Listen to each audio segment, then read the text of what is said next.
Song 26. Christ the Rescuer raises the dead son of a widow outside Fort Name. Then the Holy Christ decided to keep on traveling. Every day the almighty, good chieftain did loving things for the people. With words he taught the people God's will, and he always had many followers with him as warrior companions, the people of God, a powerful force of men from many peoples, a holy army. His help was good. He was generous to human beings. At that time, God's Son, the Rescuer, was coming with this noisy crowd to the high hill fort at Name. There, his name was to become famous among mankind. Christ the Rescuer walked powerfully toward it until he, the best of all healers, was close to it. At that moment, they saw people bringing out a corpse, a lifeless body. They were carrying it out the hill fort's gate on a stretcher. It was a very young man. The mother was walking behind the corpse. Her heart was grief-stricken. She was beating herself with her hands, lamenting and crying over her child's death. The poor woman. It was her only child. She was a widow. She had no more joy except for this one son.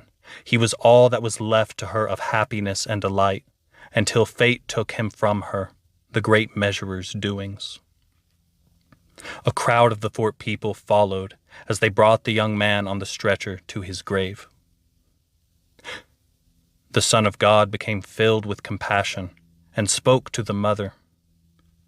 He told the widow to stop crying, to stop lamenting over the child. You will see power here, the work of the ruler.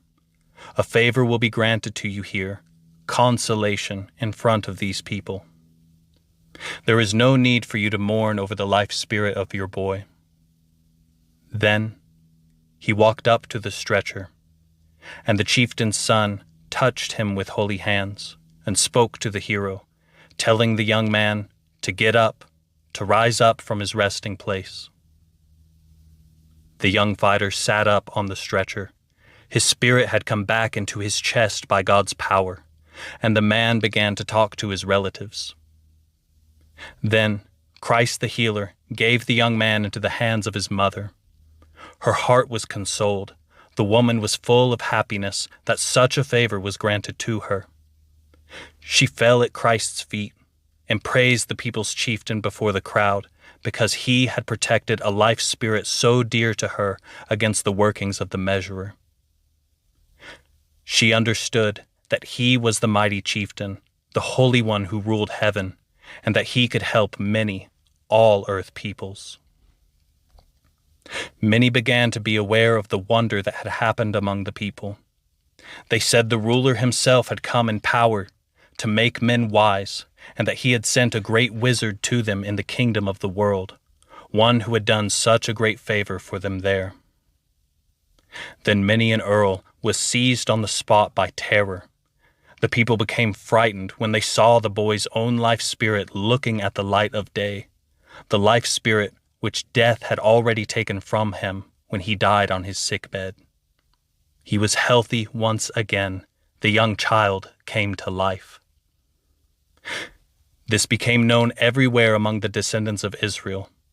By the time evening came, there were assembled at the place all the sick people, people with crippled hands and legs. Every single sick person living in the area was being brought there. They were coming to Christ, coming to the place where he with his great power was helping them and healing them, and then letting them go on their way wherever they wished, healed. One should praise his work and appreciate his deeds for this reason.